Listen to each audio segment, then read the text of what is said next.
Hello everyone, मैं वैभव सिंह आप सबका स्वागत करता हूं मार्गदर्शन शिक्षा केंद्र यूट्यूब चैनल में। आशा करता हूं आप सब लोग ठीक होंगे, अपना पूरा ख्याल रख रहे होंगे और अपनी पढ़ाई पे पूरी मेहनत कर रहे होंगे। तो चलिए शुरू करते हैं आज की वीडियो।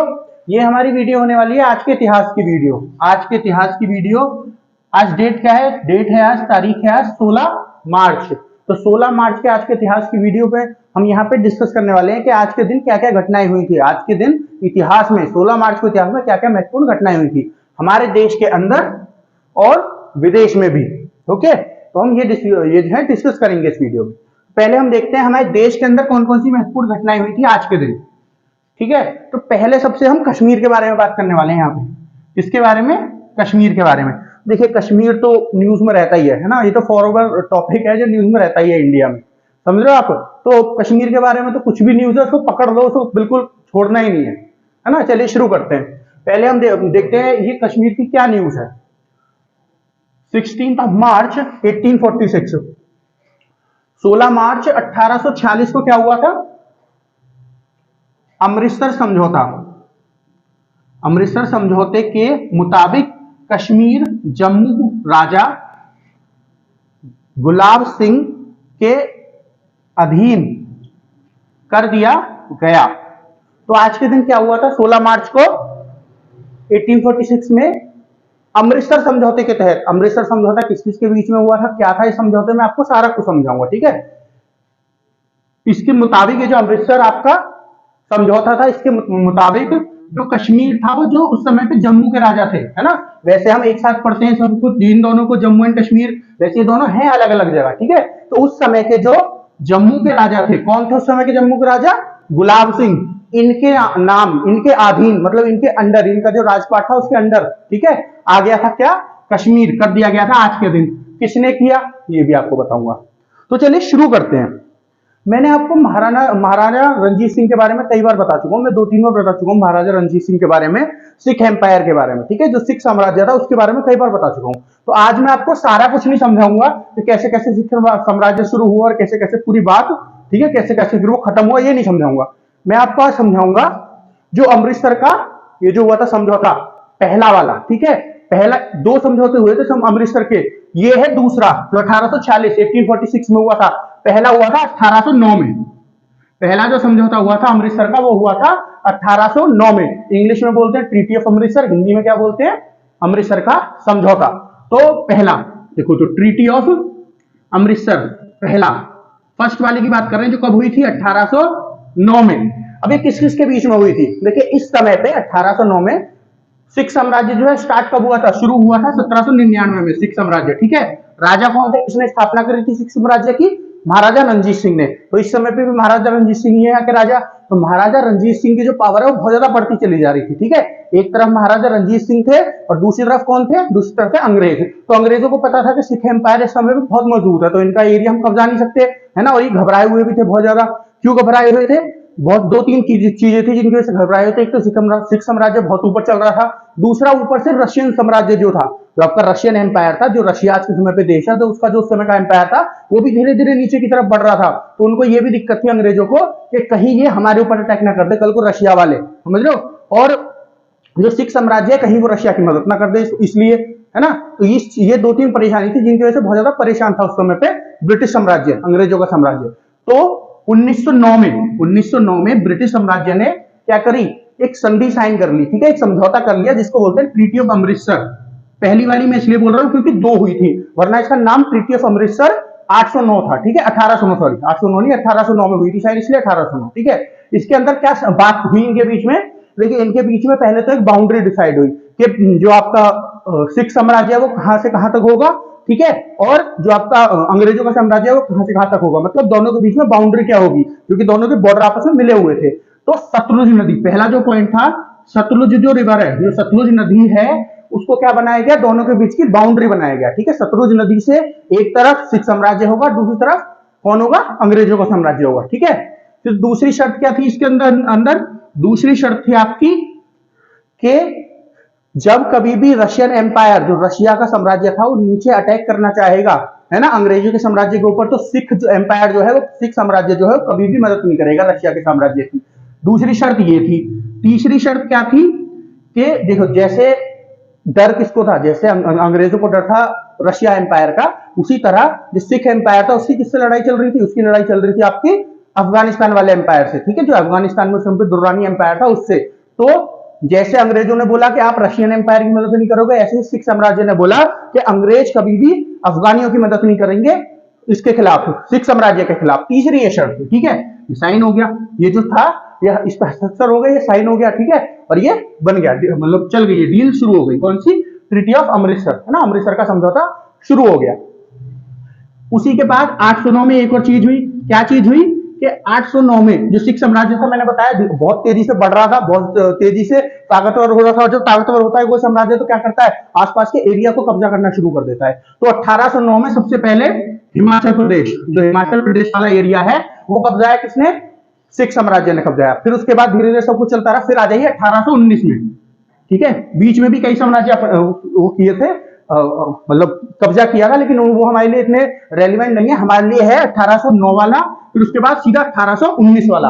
1819 में क्या किया था, 1819 में महाराजा रणजीत सिंह ने कश्मीर को कब्जाया था। किसको कब्जाया था, कश्मीर को कब्जाया था। और इसको कब्जाने के बाद, क्योंकि जो पंजाब वाला एरिया है ना, चाहे वो इस समय पे हिंदुस्तान के अंदर हो चाहे पाकिस्तान के अंदर हो, पर ये पूरा जो एरिया था सिख एम्पायर का था, ठीक है, पूरा जो पंजाब है, ठीक है, अभी तो दो हिस्से हो गए, पहले तो दो हिस्से नहीं थे इसके, ये तो 47 के बाद जब से हमारा देश आजाद हुआ और पाकिस्तान बना, जब उसके दो हिस्से हुए। तो जो पूरा एरिया था पंजाब का वो किसके अंदर था, आपका था सिख एम्पायर के अंदर, जो सिख साम्राज्य था उसके अंदर। तो जो पंजाब वाला एरिया था उसको कौन संभाल रहा था, उसको तो महाराजा रणजीत सिंह संभाल रहे थे। तो अब कश्मीर वाले एरिया को कौन संभालेगा, ये वाली बात आई। तो कश्मीर वाले एरिया को उनके गवर्नर थे, ठीक है, डोगरा के राजा थे, जो किसके राजा थे उस समय पे, वो थे जम्मू के राजा। जो जम्मू के राजा थे उस समय पे, उनको डोगरा राजा बोला जाता है, राजपूत राजा थे वो, उनको दे दिया गया क्या, कश्मीर भी, क्योंकि दोनों पास पास थे एरिया, तो इन्हीं को दे दिया गया कश्मीर भी, ठीक है, इन्हीं को दे दिया गया कश्मीर भी। कश्मीर भी इनके अंदर आ गया, और क्या आ गया इनके अंदर, जम्मू इनके अंदर था ही। फिर कुछ समय बाद इन्होंने लद्दाख वाला जो एरिया, लद्दाख वाला जो एरिया वो भी कब्जा लिया था, ठीक है, तो पूरा एरिया इनके अंदर आ गया था, ठीक है। 1819 में हो गया सब कुछ। अब सब कुछ बहुत बढ़िया चल रहा है, कोई दिक्कत नहीं है, कुछ नहीं है, जो आपका सिख साम्राज्य खूब ऊपर बढ़िया से प्रोग्रेस कर रहा है, सब कुछ अपना कब्जा रहा है आसपास का एरिया। फिर आते हैं 1839 में, 1839, 1839 में क्या हुआ, 1839 में महाराजा रणजीत सिंह की मृत्यु हो गई। रणजीत सिंह जी जो थे इनकी हुई थी मृत्यु 1839, 1839 में। उसके बाद कौन बना राजा, जब महाराजा रणजीत सिंह की मृत्यु हुई तो उसके बाद इनके बेटा राजा बनेंगे, यही वाला सिस्टम चलता है ना। इसके बाद इनके बेटा राजा बनेंगे, तो इनके बेटे कौन थे, खड़क सिंह। कौन, खड़क सिंह। खड़क सिंह बने 1839 में राजा, 1839 में राजा। देखिए एक चीज मैं आपको बताना भूल गया, बता देता हूँ, ये जो सिख साम्राज्य है ना, सिख साम्राज्य या फिर सिख एम्पायर बोलूं अगर मैं, तो ये 1799 से लेके 1849 तक चला था, और हमने कहां तक बात कर ली है, 1839 तक, मतलब 10 साल और चलेगा। तो जिसने स्थापना करी थी महाराजा रणजीत सिंह, और उनकी मृत्यु के खाली 10 ही साल बाद तक चला था। इसका मतलब इसके बाद जो भी राजा आया होगा वो बहुत कमजोर आया होगा, ठीक है। तो इसके बाद राजा कौन आए, रणजीत सिंह जी के बाद इनके बेटे खड़क सिंह राजा है, ठीक है। लेकिन कुछ समय बाद ही इनकी मृत्यु हो गई खड़क सिंह की, कुछ समय बाद ही खड़क सिंह की हो गई मृत्यु। जब खड़क सिंह की मृत्यु हो गई तो जो इनके बेटे थे खड़क सिंह के, कौन, नवनिहाल सिंह, नवनिहाल सिंह, इनको राजा बनाया गया। सेम डे,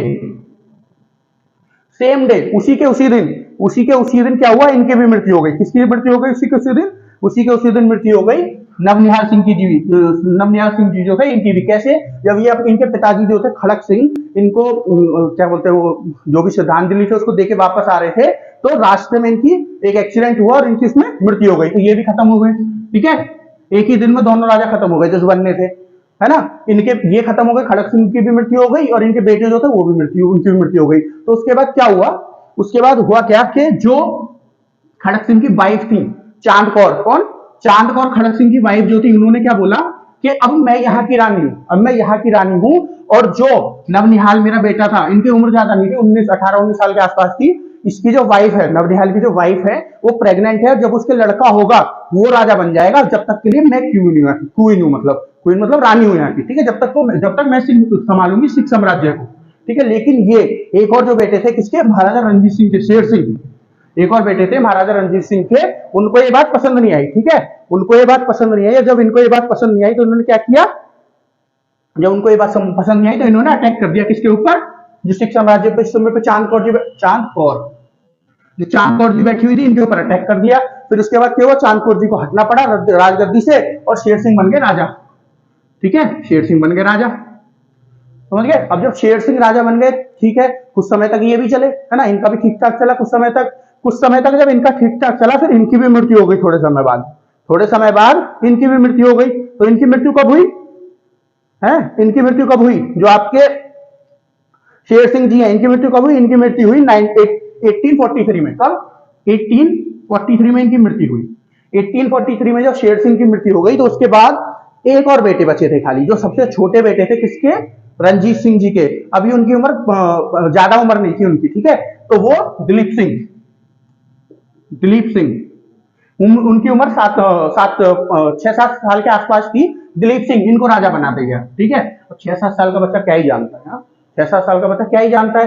43 में अब देख रहे हो, एक के बाद एक के बाद एक के बाद एक बार राजा गिरते चले जा रहे हैं। 39 कहां गए, 39 में मृत्यु हुई थी किसकी, रणजीत सिंह जी की, और 43 अभी आया है ना, 5-6 साल, 4-5 साल हुई हैं, और इतने में ही तीसरे राजा बन गए, चौथे राजा आ गए दिलीप सिंह, और जो बहुत छोटे हैं। तो जब ऐसे आपके राजा पे राजा गिरते चले जा रहे हैं, जैसे सरकार पे सरकार गिरती चली जाती है किसी देश की, तो क्या बोलते हैं, वो देश बहुत कमजोर है, जैसे सब पाकिस्तान में होता है ना, इस समय पे सरकार गिर रही है, कुछ हो रहा है, तो उसको बहुत कमजोर माना जाता है, पॉलिटिकल स्टेबिलिटी नहीं है। इसी तरह यहाँ पे भी नहीं है पॉलिटिकल स्टेबिलिटी। कहां पे, जब दिलीप सिंह राजा बने, और इतने छोटे बच्चे हैं, कोई बड़ा बनता तो फिर भी समझ में आता, इतने छोटे बच्चे हैं। तो इस चीज को कौन देख रहा था, साइड में देख के अंग्रेज देख रहे थे, जो ब्रिटिश एम्पायर था आपका, ये देख रहे थे, क्या देख रहे थे कि हमारे पास अपॉर्चुनिटी है। जब तक रणजीत सिंह जी थे, जब तक तो ये इस डील के अकॉर्डिंग चलते रहे, जो ट्रीटी ऑफ अमृतसर थी।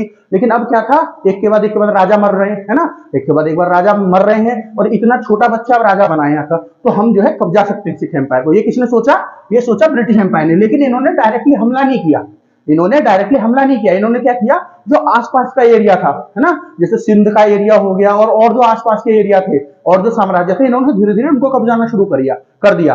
जब उनको इन्होंने कब्जाना शुरू किया, तो जो सिख सेना थी, सिख सेना को क्या लगा, जो सिख आर्मी थी या फिर सिख सेना थी, उनको क्या लगा कि अभी हमारे ऊपर भी अटैक करेंगे। और इसी चक्कर में, इसी चीज को सोचते हुए 1846 में सिख जो सेना थी, उसने क्या कर दिया, सतलुज को पार कर दिया। किसकी तरफ, अंग्रेजों की तरफ। अपनी तरफ तो थे ही थे पहले से, और अंग्रेजों की दूसरे पार करके अंग्रेजों की सेना में वहां घुस गए, अंग्रेजों के एरिया में, ठीक है, पूरी सेना। जब ये जो सतलुज नदी थी, जो सतलुज रिवर थी, ये बाउंड्री है, अब इसको क्रॉस करके घुस गए उधर, और जब उधर घुस गए तो अंग्रेज जिस चीज को मौका ढूंढ रहे थे कैसे इन पे अटैक किया जाए, उनको मौका मिल गया, बहाना भी मिल गया कि ये हमारे उसमें घुसे हैं। और इनके बीच में हुई लड़ाई, किसके बीच में, सिख साम्राज्य और ब्रिटिश एम्पायर के बीच में हुई लड़ाई। तो इसको क्या बोलते हैं, इसको बोलते हैं पहला सिख और एंग्लो सिख युद्ध बोलते हैं, ठीक है, इंग्लिश में बोलते हैं Anglo Sikh war. First Anglo Sikh war कब हुई थी, 1846 में।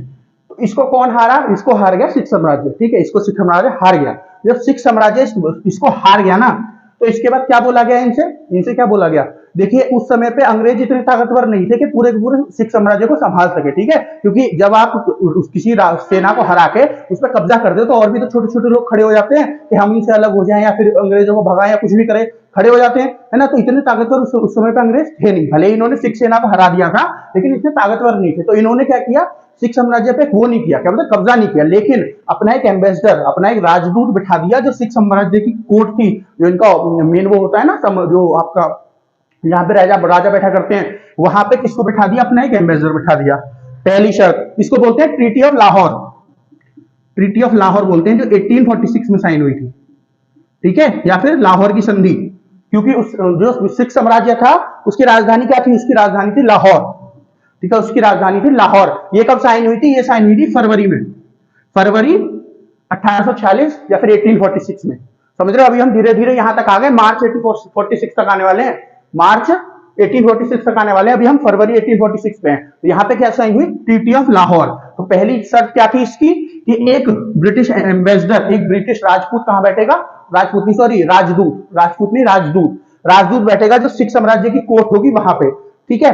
दूसरी शर्त क्या हुई, दूसरी शर्त थी कि जो सिख एम्पायर है इसको अपनी सेना जो है छोटी करनी होगी, ठीक है। तीसरी शर्त क्या हुई, तीसरी शर्त हुई कि 1 करोड़ रुपए देने होंगे किसको, सिख साम्राज्य को, ब्रिटिश एम्पायर को। किस लिए, क्योंकि इन्होंने हमारे ऊपर युद्ध किया है, इन्होंने हमारे ऊपर युद्ध शुरू किया है, तो जो हमारा नुकसान हुआ है वो 1 करोड़ रुपए के आसपास हुआ है, जो लोग मरे हैं और सब चीजें तबाह हुई हैं, उन सबका नुकसान हुआ है, तो हमको इतने 1 करोड़ रुपए देने पड़ेंगे। लेकिन ब्रिटिश साम्राज्य के पास लेकिन सिख साम्राज्य के पास 1 करोड़ रुपए नहीं थे। जब सिख साम्राज्य के पास 1 करोड़ रुपए नहीं थे तो इन्होंने क्या किया, सिख साम्राज्य ने क्या किया, सिख साम्राज्य दे नहीं पाया 1 करोड़ रुपए, तो ब्रिटिश साम्राज्य ने क्या किया, ब्रिटिश साम्राज्य ने इनसे कश्मीर मांग लिया।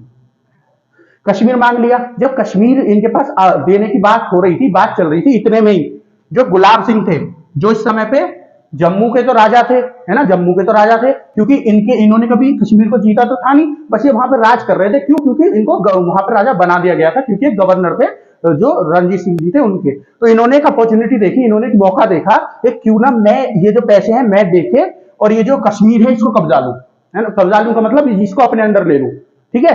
तो इन्होंने क्या किया, जो आपके ये थे राजा, जम्मू के राजा जो थे गुलाब सिंह, इन्होंने अंग्रेजों से बात करी और इन्होंने बोला कि हम आपको 75 लाख रुपए दे सकते हैं, हम आपको 75 लाख रुपए दे रहे हैं और ये जो कश्मीर है इसको हमको दे दो, ठीक है, ये जो कश्मीर है इसे हमको दे दो। फिर अंग्रेजों के बीच में, ठीक है, और ये डोगरा के जो राजा थे गुलाब सिंह, इनके बीच में हो गई डील, ट्रीटी, या फिर वो क्या बोलते हैं उसको, समझौता।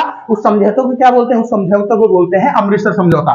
ये दूसरा अमृतसर समझौता था। पहला मैंने बता दिया ये था जो 1809 में साइन हुआ था, दूसरा था तुम्हारा आपका अमृतसर समझौता, द्वितीय अमृतसर समझौता या फिर ट्रीटी ऑफ अमृतसर, सेकंड वाली जो 1846 में 1846 में साइन हुई थी। इसके अंदर क्या हुआ कि जो कश्मीर अंग्रेजों के पास आने वाला था, उन्होंने वो ना लेके किसको दे दिया, डोगरा के जो राजा थे, कौन, गुलाब सिंह, उनको दे दिया और उनसे 75 लाख रुपए ले लिए। और ऐसे करके कश्मीर कहां पहुंच गया, डोगरा के राजा के पास पहुंच गया, ठीक है। जो राजा हरि सिंह, जो हम सुनते हैं, जब हमारा देश आजाद हुआ उस समय पे राजा हरिश्चंद्र जम्मू कश्मीर के राजा थे, वो इन्हीं के ये जो है गुलाब सिंह, ये उन्हीं के पूर्वज है, ठीक है। तो वो भी राजपूत राजा थे, कौन, रणजीत, आपके हरि सिंह जो थे, और ये भी राजपूत है, ठीक है। तो ये जो डोगरा राजा चले आ रहा है ना, ये जो आपके हरि सिंह थे वो भी वही थे जो आजाद हुआ था, जो हमारे देश उस समय उसके राजा थे, ठीक है, जम्मू एंड कश्मीर के। तो इनके पास जम्मू एंड कश्मीर, जम्मू तो पहले से था, कश्मीर ऐसे आया था, ठीक है। इसीलिए बहुत जगह पे आप देखोगे ना, तो आप ऐसे पढ़ोगे कि जो कश्मीर है उसको खरीदा गया था राजा के द्वारा, ये बोलते हैं कई जगह। तो इसीलिए बोलते हैं, बेसिकली ये खरीदा तो नहीं गया है, बट हाँ एक तरह से बोलो तो खरीदा भी गया है, ठीक है, एक तरह से बोलो तो खरीदा भी गया। इसीलिए कई बार बोलते हैं कि कश्मीर जो है इसको खरीदा गया था जब जम्मू के राजा थे, डोगरा राजा, उनके द्वारा, ठीक है। तो ऐसे ऐसे करके जम्मू इनके पास आया, सॉरी कश्मीर इनके पास आया। तो ये जो डील साइन हुई थी ना, ट्रीटी ऑफ अमृतसर दूसरी वाली, ट्रीटी ऑफ अमृतसर दूसरी वाली, ये हुई थी 16 मार्च 1886 को, ठीक है, 1846 को, 86 नहीं 46, 1846 को, 1846 को, ठीक है। चलिए नेक्स्ट न्यूज देखते हैं आज की क्या है।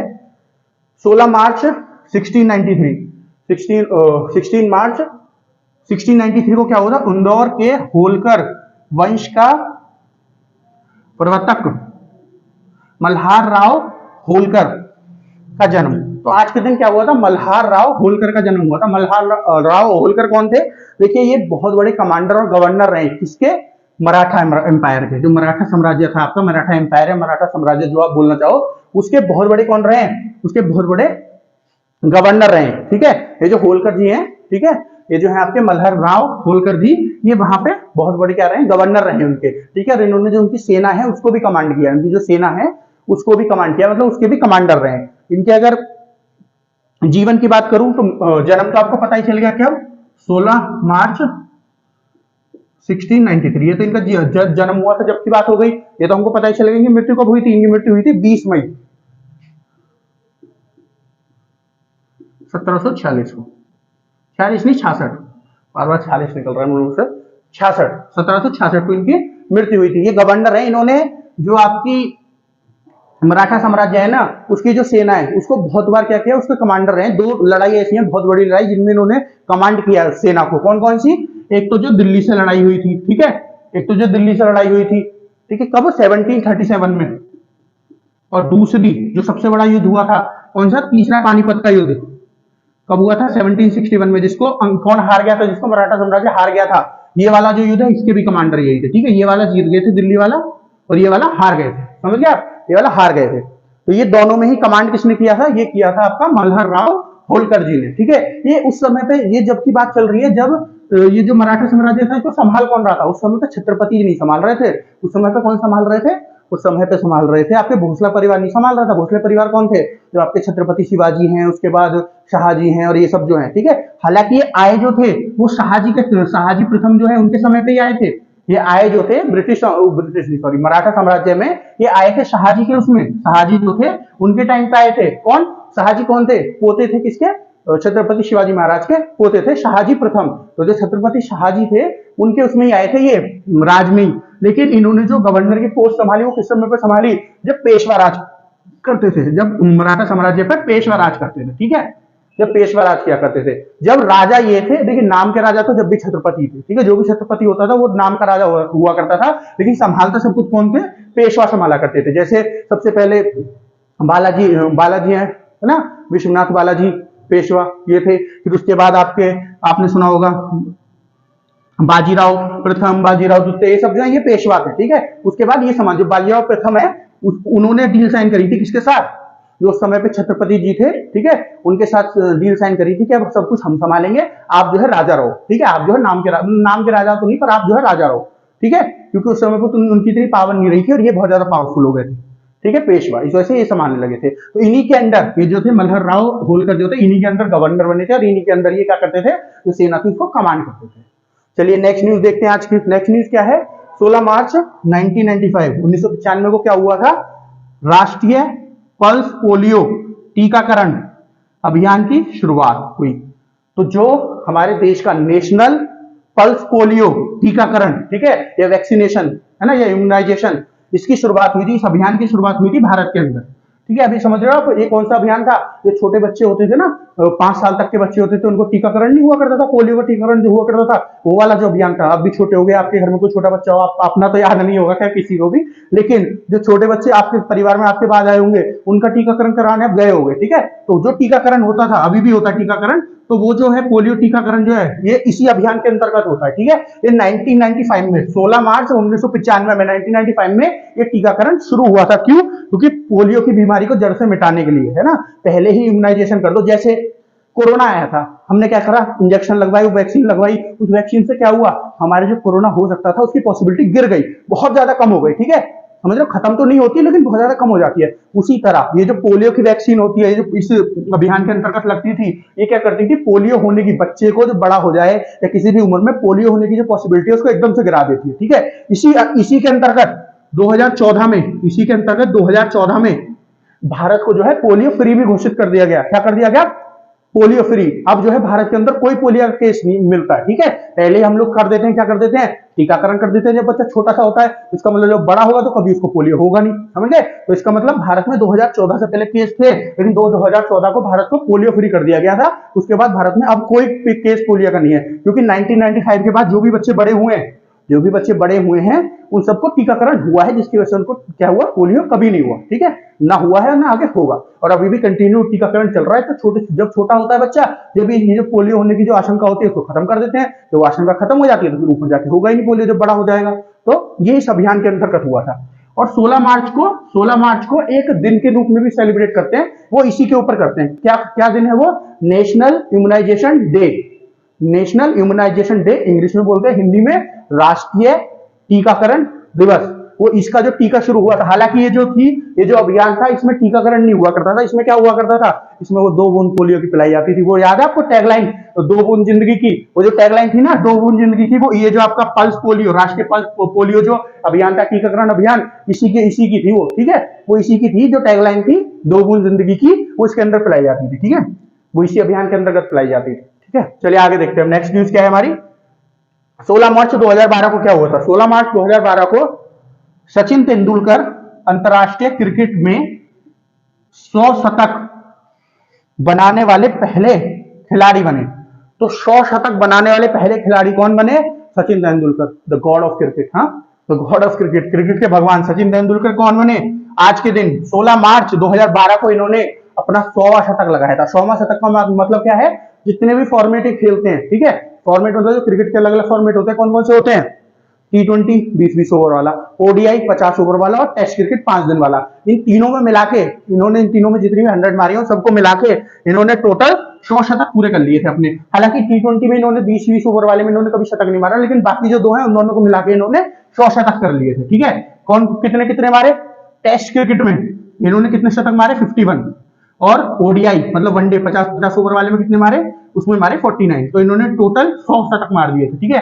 किसके खिलाफ मारा गया था ये 16 मार्च 2012 को, बांग्लादेश का जो मीरपुर स्टेडियम है ना वहां पे मारा गया था, बांग्लादेश के खिलाफ, ठीक है। बांग्लादेश के खिलाफ मीरपुर जो स्टेडियम है बांग्लादेश का, उसमें मारा गया था, जो एशिया कप था 2012 का उस मैच के अंदर, ठीक है। जो एशिया कप था 2012 का, हालांकि मैच इंडिया हार गया था, लेकिन फिर भी जो इतनी बड़ी अपॉर्चुनिटी, इतनी बड़ा जो उपलब्धि हासिल हुई उसको तो हम डिस्कस करेंगे ही करेंगे ना। तो अगर मैं बात करूं ना आज तक, अब तो 2012 से भी कई साल हो गए, और उससे पहले पता नहीं कितने साल पहले से क्रिकेट चला आ रहा है, आज तक है ना, आज तक भी क्रिकेट में किसी ने 100 शतक नहीं मारे। आप ये देखो, अगर आप लिस्ट देखने लगो ना टॉप 5 जिन्होंने सबसे ज्यादा शतक मारे हैं सारे फॉर्मेट में मिला के, तीनों फॉर्मेट में मिला के, तो सबसे ऊपर तो 100 शतक वाले हमारे सचिन तेंदुलकर जी आते हैं।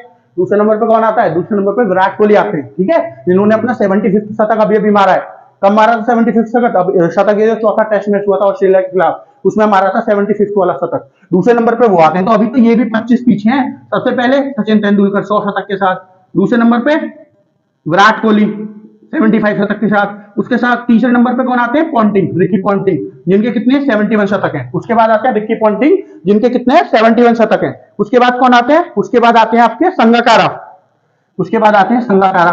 संगकारा कहाँ के, रिकी पॉन्टिंग कहाँ के, रिकी पॉन्टिंग है आपके ऑस्ट्रेलिया के, ठीक है। और संगकारा कहाँ के, संगकारा है आपके श्रीलंका के, इन्होंने 63 शतक मारे हुए हैं। और उसके बाद जैक कैलिस ने 62, पांचवें नंबर पर आते हैं जैक कैलिस। जैक कैलिस कहाँ के हैं 62, ये कहाँ के हैं, साउथ अफ्रीका के हैं, ठीक है। अगर मैं इस लिस्ट को देखें ना, इस लिस्ट को अगर देखें तो खाली विराट कोहली को छोड़ के बाकी सभी रिटायर्ड हो चुके हैं, बाकी सारे रिटायर्ड हो चुके हैं। और भी टॉप 10 में भी आ जाओ तो एक आधी खिलाड़ी है जो रिटायर्ड नहीं हुआ, बल्कि टॉप 10 में शायद मेरे हिसाब से कोई भी नहीं है जो रिटायर्ड नहीं हुआ, ठीक है। बाकी सब रिटायर्ड हो चुके हैं। ये जो है खाली विराट कोहली अभी खेल रहे हैं, और अभी तो मुझे लग रहा है 4-5 साल तो कहीं गए नहीं है ना, 5 साल तो कहीं गए नहीं है, इतने फिट हैं तो खेलेंगे तो है ही अभी, है ना। भले ही उनकी उम्र 34-35 हो गई, लेकिन अभी इतने फिट है कि 40 साल तक खेल सकते हैं। तो अभी अगले 5 साल तो कुछ गया नहीं, और 5 साल में मुझे लगता है, पूरी आशंका है, अगर ऐसा फेज नहीं आया जो इनको पिछले 3 साल 2.5-3 साल से चल रहा था, किसी के साथ ऐसा फेज ना आए, पर फिर भी चलिए कोई बात नहीं, उसको ओवरकम किया, इतने स्ट्रॉन्ग माइंडेड आदमी है। तो अगले 5 साल में 25 शतक तो मारे रहेंगे। सचिन तेंदुलकर का रिकॉर्ड या उसके बराबर या उससे ऊपर भी पहुंचेंगे, उससे ऊपर भी पहुंच जाएंगे। क्योंकि सचिन तेंदुलकर ने एक बात बोली थी, इनसे पूछा गया आप क्या चाहते हो कि आपका रिकॉर्ड कौन तोड़े, तो उन्होंने कहा कि मेरा रिकॉर्ड जो है ना वो इंडियन तोड़े, ठीक है। तो विराट कोहली और रोहित शर्मा का इन्होंने नाम लिया था। हालांकि रोहित शर्मा भी थोड़े पीछे हैं। क्यों पीछे हैं, रोहित शर्मा के खाते में 43 शतक है। क्यों है रोहित शर्मा पीछे, क्योंकि देखिए रोहित शर्मा ना टेस्ट क्रिकेट बहुत कम खेले हैं, उनका रिकॉर्ड टेस्ट क्रिकेट का पहले बहुत अच्छा नहीं था, अब तो बहुत अच्छे खेलते हैं, अब तो 100 कई बार मारते हैं टेस्ट क्रिकेट में, अभी भी मारी थी।